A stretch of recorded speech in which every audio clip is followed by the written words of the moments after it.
Thanks. And Oh, thanks sorry. everybody for being here. Oh, go ahead. Can I say one other thing? Mhm. If you don't want your video on during the recording for YouTube, you can turn it off. It seems like everyone has it off, but I'm just letting you know.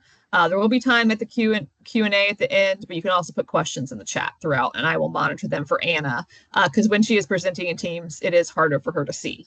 So keep that in mind. Yeah, I can't see the chat in the setup that I've got right now, but y'all are welcome to ask questions at any point. So welcome, thanks for being here. I've put a Go link in the chat so y'all can follow along on the slides or consult them later, and Sam will also send those out afterward. So y'all will have the slides and the recording. We're going to talk about open research, open publishing, open access, and more. And this is me. I'm Anna Kraft. My pronouns are she, her, hers, and I'm coordinator of scholarly communications here in the university libraries. And again, these are the things we're going to cover. And we're going to dive straight in because when I timed this session yesterday, it went right almost up to 30 minutes. So there's a ton of stuff packed in here. And I'd love to know first from y'all what your experience is with open. No wrong answers here. Anything that, any answer that you have. So there are two questions. If you hold up your phone, you can scan that QR code, or you can go to menti.com and enter 2314-6101. And there'll be an option asking you about your areas of familiarity with open research and open access and other things. Just check them off if you have experience in those areas. And then the second question will ask you about if there's anything you'd like to learn from today's session. So I'll give y'all a minute to answer.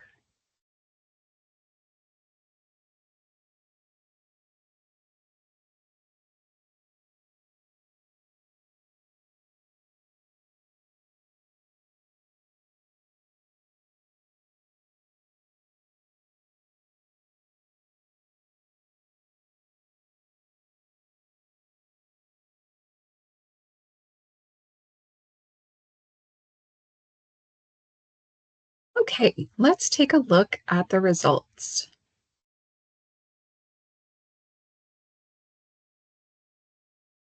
Great. So we've got a lot of familiarity with open access and open educational resources, a little bit with open science, open data, some with open source, and this is all new to me. That's great. So we've got people who have experience in some of these areas and not in others, and for some it is entirely new. Awesome. Thank you, and welcome to everyone. And some things people want to learn about. Challenges with open research and publishing, resources or discussion of open publishing for our own research, future of open and AI. Oh, wow, some big things here. Open science versus open access. Very good. Okay, definitely. Yeah. Highlights, just happy to be here, how open access works for books. So we are going to get into some of these things. We're not going to get into perhaps all of it, but at the end, there will be time for more discussion if y'all have time to stay on. So thank you for giving me some thoughts about what y'all are interested in. I appreciate that. So we'll start with open access. This is a publishing model as well as a method for sharing scholarship that has been published elsewhere. So when materials are published or shared through open access, they're digital, they're made available online. There's no print or physical version of open access. And they're also made available to readers at no cost. So there are no sign-ins or other barriers. Anyone who has an uncensored internet connection should be able to access open access materials. This is the flip side of the closed access, more traditional model that's been around a lot longer. That's the subscription-based model where individuals or institutions like libraries pay for access to academic content. And in the online world, that content is generally behind a paywall. So if you don't subscribe personally or you're not affiliated with a subscribing institution like a library, you would not be able to access that content. And this subscription-based model predates the internet. So this goes back to the print days when the library would receive those physical journals and people would actually come to the library to read them. Here's an example of a paywall. Y'all may have seen these before. You may have run into them in your own research. And so if I don't have $50 to spend on this PDF or $254 to spend on purchasing this whole issue, I might not be able to get something that I need for my research, or I might not be able to find out if this article is even relevant to my research. So it can stand in the way of people getting the information that they need. Open access, making the scholarship available, has a lot of benefits. So the exposure, application, everyone being able to access it, complying with grant rules, taxpayers getting value for money. We'll touch more on that. And the thing I want to bring out from there is the higher citation rates. So if you're publishing via open access, you can expect to see higher citation counts than if you're publishing behind paywalls. And this has been shown commonly enough in studies that it now has a name, and that's the open access citation advantage. Often we think of journals and articles first when we think of open access content, but many different types of content can be shared through open access. Data sets, books, pretty much any type of research output.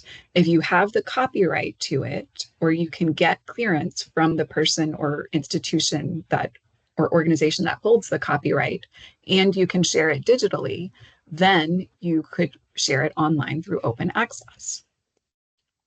What can you do with these materials? Read them, learn from them, share them, cite them, all of these things at no cost. But you can't edit or otherwise change that content or reuse it in your own work without explicit permission from the copyright holder. So there's some things that you can't do.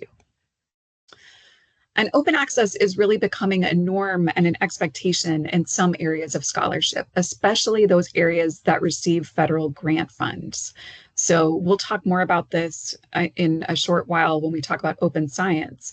But if you receive federal grant funds, you may actually be required to share your articles and potentially your data sets through open access. How can you engage with open access? Just a few starting points here.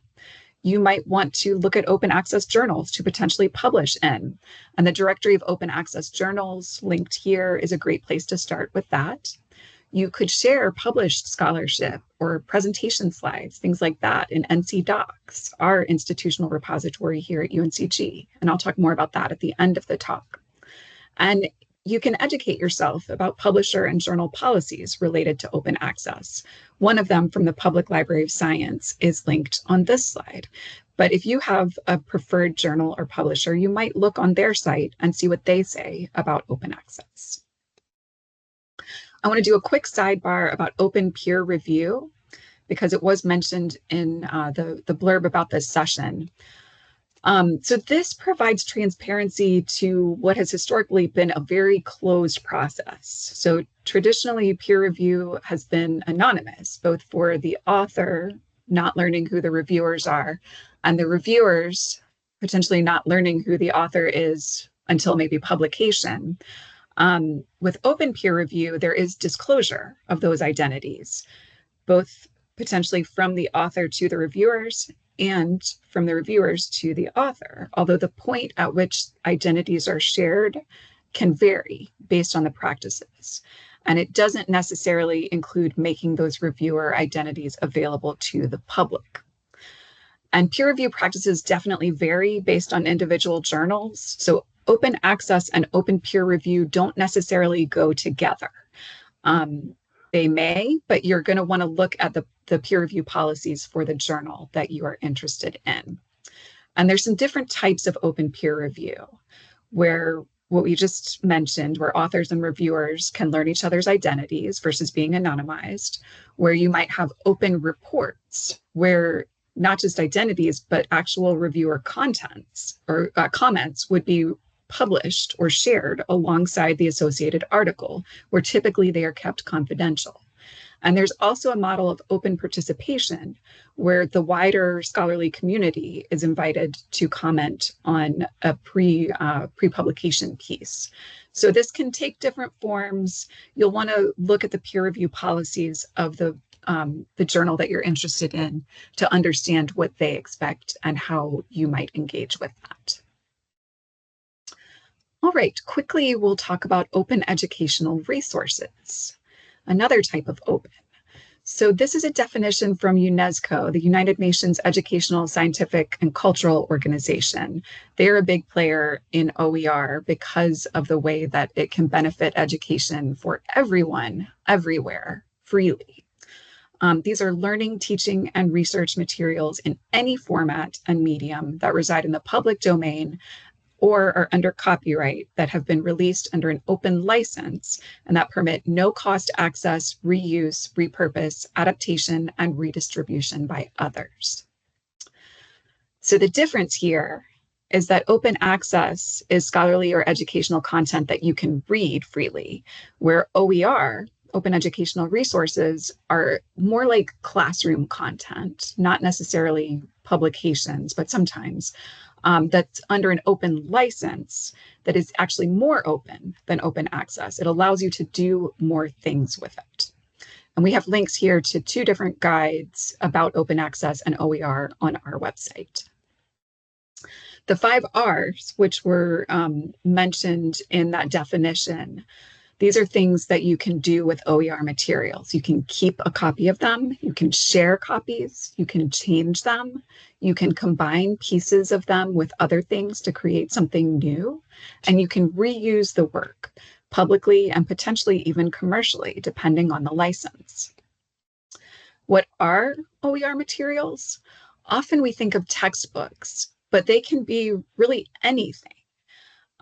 You see some examples on this slide, but it's not the content that makes it OER, it's the open license. So the material could be anything that you are using as an educational resource that is shared under an open license and allows others to engage with it. A lot of benefits for using OER materials, just like open access. This reduces costs for people who are trying to engage. It gives free access. It allows opportunities for inclusion of different voices and perspectives that may have been left out traditionally. And it gives a lot of flexibility to adapt and collaborate, among other things. Why would you use these? Hopefully, it's kind of self-evident. The materials are freely available to students, and everyone can benefit from them. And there have been some studies recently showing better student performance in a number of metrics when OER materials are implemented. Also, particular benefits for certain populations that have been minoritized traditionally. Studies have shown preferences from both students and faculty for OER materials, and these materials are just very customizable for courses and for learners. If you'd like to learn more about the studies that were referenced on the previous slide, there are citations here that can take you to more about those. And if you'd like to learn more about OER support here at UNCG, the guide is linked here, as well as several tutorials that can help you learn about finding, evaluating, creating, and teaching with OER materials.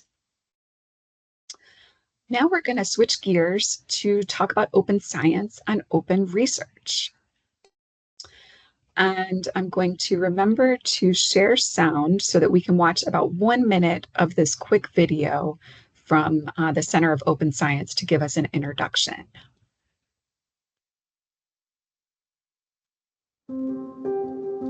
Society invests billions of dollars in research each year, and too much of that investment goes to waste.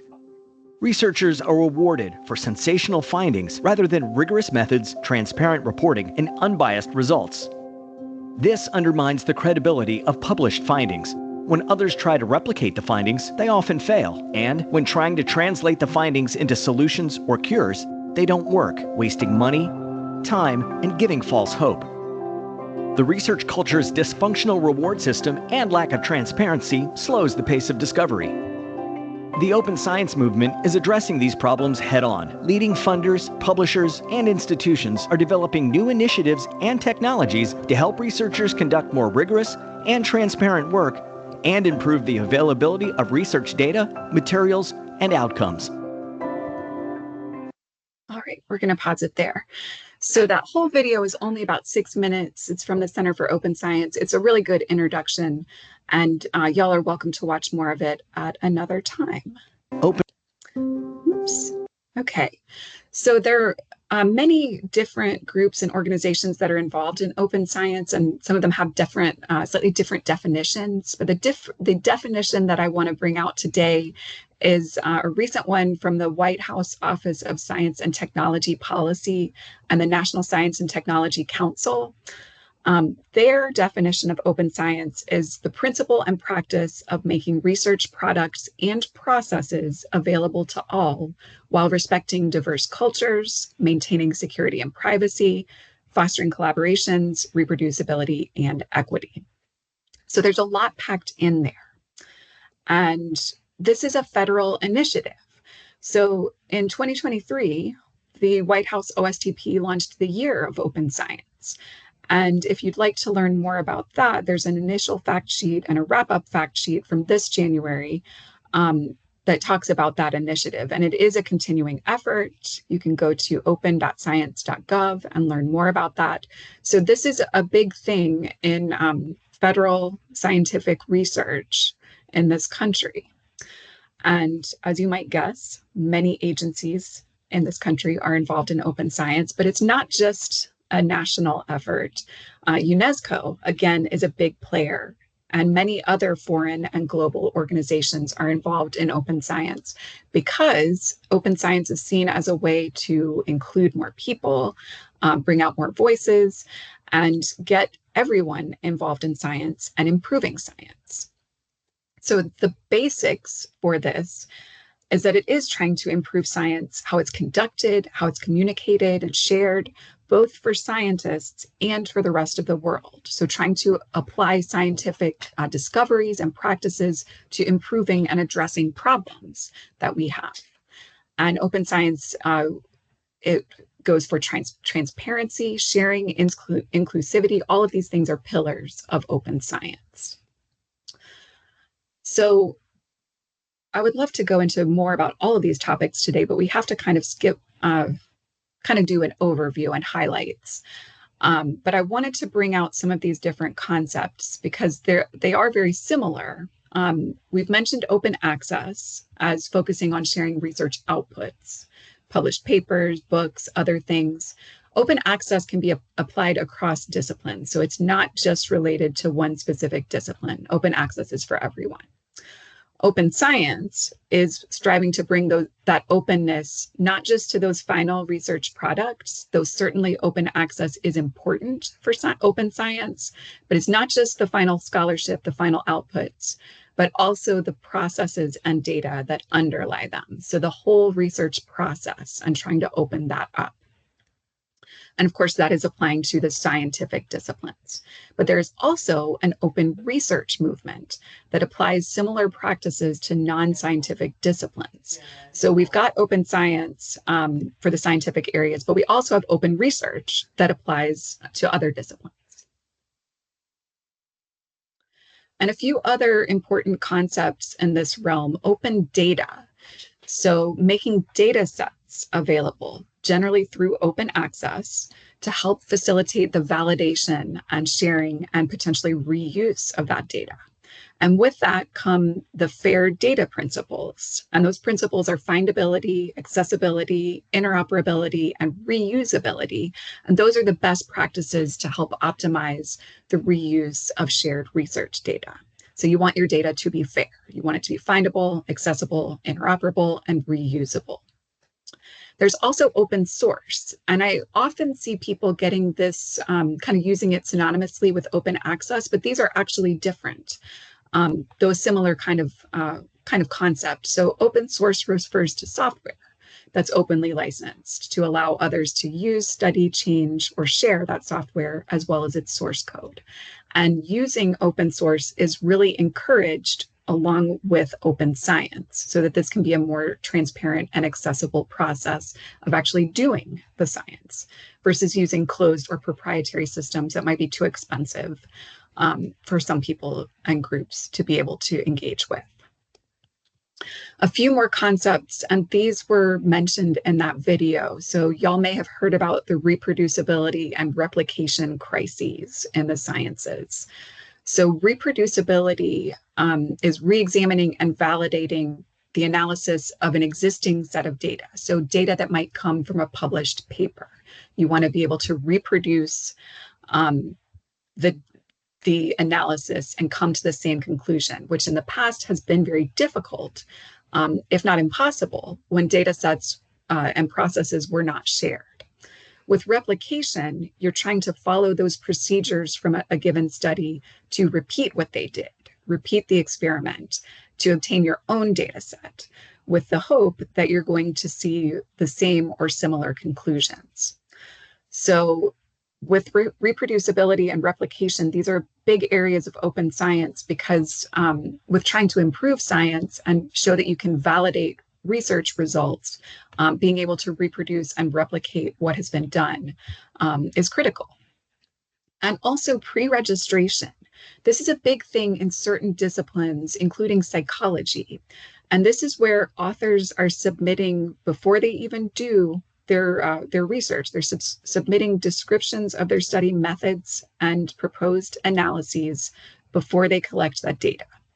That plan gets vetted through peer review, and then the publication of the findings is provisionally guaranteed as long as the authors follow that proposed protocol. So what this means, it goes back to that video where they mentioned that in the past, those kind of sensational findings have really been the things that journals wanted to publish, but not everybody gets sensational findings. And good science doesn't always bring us sensational, exciting findings, but it doesn't mean that it is not worthwhile to be shared and published. So this pre-registration is kind of coming at that idea that if you're doing good science, then the results are going to be useful and they should be shared. And trying to get away from that situation in the past where there may have been people who falsified or cherry-picked their data to make it more interesting for potential publication. And coming back to this idea of federal funding, if your work is part of a federally funded grant, you may be required to share your publications and data through open access. There was a memo in August of 2022 from the Office of Science and Technology Policy about ensuring free, immediate, and equitable access to federally funded research. Things don't happen super quickly with the federal government, at least not always. So this goes into effect December 31st, 2025. So things have been happening kind of in the background in preparation for this, and they are still happening as agencies are getting things in place to be able to meet these guidelines. And if you'd like to read more about federal public access mandates, there's a guide from the University of Illinois at Chicago that may be of use. Wrapping up about open science, this improves access, promotes transparency, fosters collaboration and inclusion, solves problems. It really benefits everyone. And now, quickly, I want to touch on some resources here at UNCG. So we've mentioned NC Docs. This is our open access repository for UNCG scholarship. We share publications, presentations, other scholarship from faculty and students, so things that have been published elsewhere, like journal articles. And we give you a stable and long-term platform and profile for sharing your scholarship. Here's an example of part of a profile. We see a little bit of information about this faculty member, and then the links below would take us to full text open versions of her work that are available to anyone, whether they're at UNCG or elsewhere. How do you get or update a profile? Just contact us. The email address is here. You can send copies of your articles or your CV or publication list, and then we would work with you on getting that into NC Docs. We can't add everything because we can't always get copyright clearance on all publications, but that is something that we would check on. Funding is also a big area of support for open access and a big need. So we know that with open access, there are no subscription costs, no access costs, but unfortunately, this shifts those costs in some cases to the authors. So y'all may be familiar with article processing charges or APCs that authors sometimes have to pay in open access journals. Sometimes these fees are paid by the author's funding agency, their grantor, their employer, but not always, and they can be quite high, like thousands of dollars. So we offer an open access publishing fund that full-time faculty ERA employees and graduate students can apply to. And this offers funding of up to $1,500 to offset APC costs. More info is available at the link at the bottom of the slide. And we also have some deals directly with certain publishers. You see them listed here. Some of them, ACS, Cambridge, Springer, and Wiley, we have full APC waivers for certain journals within those publishers, and sometimes for all of their journals, depending on the situation. And then with SAGE, IGI, and MDPI, we have discounts on APCs. So this is something that I help people with frequently. We're not going to go into full discussion of all of these deals today, but if you are interested, and we do actually have another one coming on board in 2025, we will have waivers with Elsevier. So there's a link here that will take you to more details, but feel free to contact me. Alongside this, we want to be sure that we are assessing the quality of the journals that we are considering, because sadly, not all journals that charge APCs are legitimate publication venues. So there are predatory publishers out there, and unfortunately predatory conferences too, that operate under deceptive practices and are trying to make money off your scholarship without adding any value. And the value that they should be adding is the peer review to vet the scholarship, and publishing and production services like copy editing, layout, and proofreading. So often what they're doing is receiving manuscripts, maybe putting a little branding on them and just putting them online without actually doing anything with the content. So they're misleading authors by presenting themselves as providing those services. And publishing in these journals can be damaging to your career because it can cause the quality of your scholarship to be called into question, even if you have done great scholarship. These publishers are very aggressive in recruiting content through email. So I can think of, a handful of times I've been solicited by a legitimate journal to submit my work, and many, many more times that I have received predatory solicitations. This is much more common than receiving solicitations from an actual good publisher. And we see some kind of red flags here. We are in need of articles for successful release of Volume 6, Issue 3. We hope you don't disappoint us. Acknowledge this email within 24 hours. This isn't very professional. This isn't the sort of thing that I would expect to see from a professional, real publication. And sometimes it's worse. Some of them are very easy to recognize. So the first red flag here is that I, a librarian with no background in archaeology or anthropology, am being solicited on that topic. But then we start looking at the writing here and it all kind of falls apart. So this is pretty bad, but unfortunately, not all of these journal websites or emails have these really glaring red flags.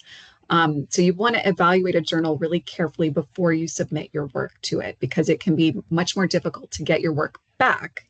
And we would rather work with you beforehand to stop this from happening. So this can be challenging.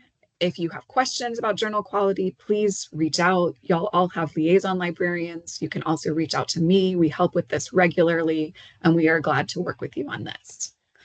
And a few resources. Think, Check, Submit has a checklist. Journal Evaluation Tool has a rubric.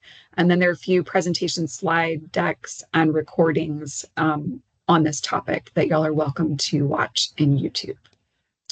So wrapping up, I know we're right at time.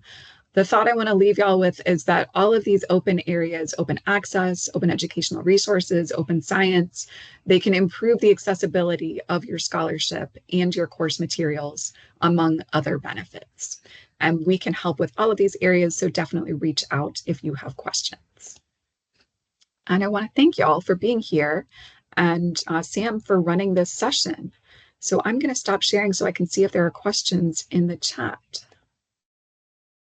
There are some questions. Do you want to just read them, or? Yeah, let's see. Okay, so OpenStax. Professor mentioned that since it's funded privately by Rice University, its credibility is so-so. I'm wondering if OER's academic credibility can change. Interesting. So I haven't heard that criticism of OpenStax before. Certainly there are different thoughts about private versus public universities. And certain universities, are of differing quality. But I have seen OpenStax within the library profession talked about in a positive way. And to the question of OERs and academic credibility potentially changing, I think this is something that you do have to kind of watch with OER materials, because you want to look at who's involved in creating them, not just what institution is involved, but what individuals and what their credibility is and what kind of review has been involved. Generally, these OER materials are open about who created them, who reviewed them, who contributed to them. So those are the types of things that I would recommend looking at, as well as just assessing the content. So in terms of changes, if one cohort of people was involved in maybe volume 1 or the first edition of a text, an OER text, and a different group is involved in the second edition, that might be something to look at. Sam, do you want to add anything about that? I know you have worked with OER quite a bit. Yeah, I don't really have anything to add. I agree with what you said. I have not heard the issues of OpenStax. I think OpenStax, if I remember correctly, is one of the ones that people can leave reviews, and they do come up with like updated volumes. A lot of time universities have OER initiatives, private and public, that could lead to OER materials. So I think academic credibility doesn't typically play with OER, except for the issue of the not credibility, but quality, right? And keeping them updated. Like Jenny just pointed out in chat, OER materials can be edited, right? But it just depends on who's editing. You know what I mean? Like if someone's taking up the cause of keeping them updated or not. And then, yeah, Jenny pointed out we have a suite of research tutorials, and we recently had to fix all the links of all the things because we have a new website now. So yeah, it just depends on who is willing to do that labor. So someone has did you see the question also about NC docs and pre-registering studies? Yeah, pre-registration. Yeah. So NC docs isn't actually a true pre-registration. It's more for sharing after publication, but that is a really good question. So I have less experience with pre-registration than some of these other things here. And I'm going to share a link in the chat to the Center for Open Science that talks some about pre-registration. And you can do pre-registrations on OSF, on the Open Science Framework, which is associated with the Center for Open Science. But my understanding, and I need to double check this, is that you can also sometimes do them with certain journals, that would be a step within that process. But this is a really good question. It's an area that I need to learn more about. So yeah, OSF, it's a really great resource and really so helpful for people that, are doing open science, but also other types of scholarly projects that they're going to share online. So yeah, I'm going to learn more about pre-registration, Heather, and we'll talk more about it in the future, perhaps. Let's see. Jenny's made a comment, not credibility related, but one thing I've learned recently is that OER materials can be edited often, which is great, except when you link to them in ultra tutorials. Yeah, this is a good point about OER, that it's really easy to potentially change them, which can be good and bad.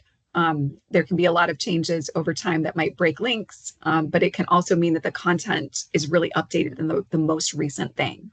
And yeah, okay, Leah already made a comment about OSF and the Center for Open Science. Thanks, Leah. Yeah.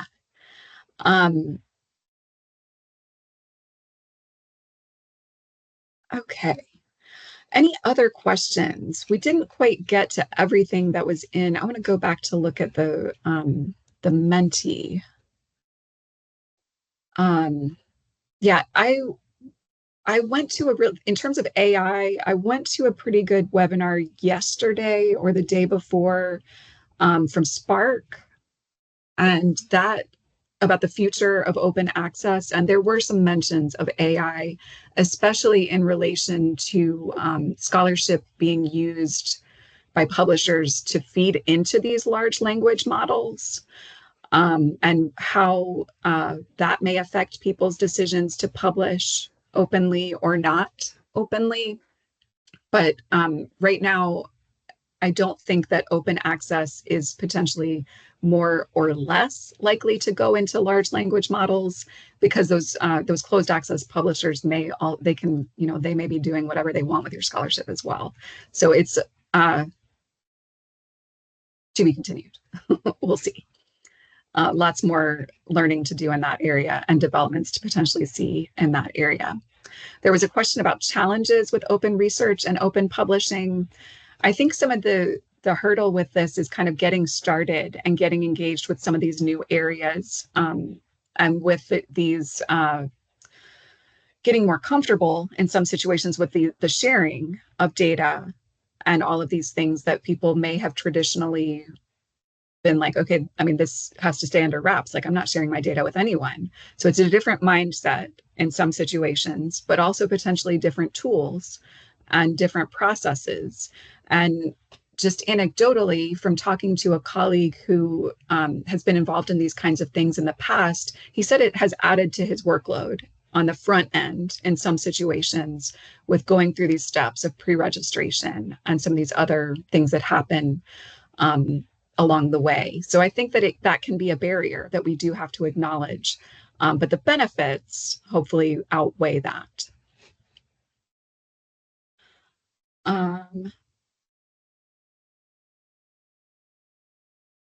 Yeah, well, we've run over time a little bit, and I appreciate all of y'all being here. Benefits, citing a preprint. Yes, so it does give you an opportunity to get your work out there really quickly, where we see those those kind of traditional publishing processes can take a really long time, where if you are sharing a preprint, getting your work out there before it's actually been officially published, you can maybe be the first one to publish on something.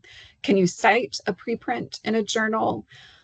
I think yes, but you would want to, check with the journal. But yeah, I would imagine that if it's out there, that yes, you can cite it, but you would want to be clear that it's the preprint version.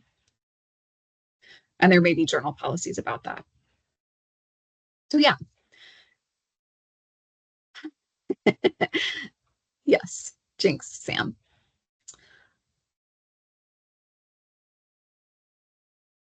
Any other questions? Okay. If anyone has questions, I'm going to pay attention to the chat, but just as some final remarks, as people maybe are thinking of those final questions, I did drop a link to the assessment. It will also come out in the email. You'll get a recording of the email in YouTube and Stream. I've had some access issues with Stream, even when I make it fully open. So let me know if you'll have issues with it, but it will go on YouTube as well. And you'll get that version. The next one coming up is on SAGE Research Methods by Amy Harris Hauk in October 9th at 12 p.m. So definitely check that out. That will be another good one. And that is the kind of closing remarks. We have other ones coming up too on the library renovation. What else do we have coming up this semester? Library renovation and images on JSTOR, which will also be cool. Okay. Great. And so I'll also send the slides out in the email, but feel free to keep them from the chat as well. And thanks, Anna. It was great. I always learn Thanks, something. y'all. We would love to talk more about this stuff if questions come up. So definitely reach out. Have a good one. Anna's email is in the slides too. So definitely reach out. Thanks, and enjoy the rest of the week. Take care. Bye, everyone. Bye, Anna. Thank you. Yeah, thanks, Sam. Bye. Great to see everybody. Bye, Anna.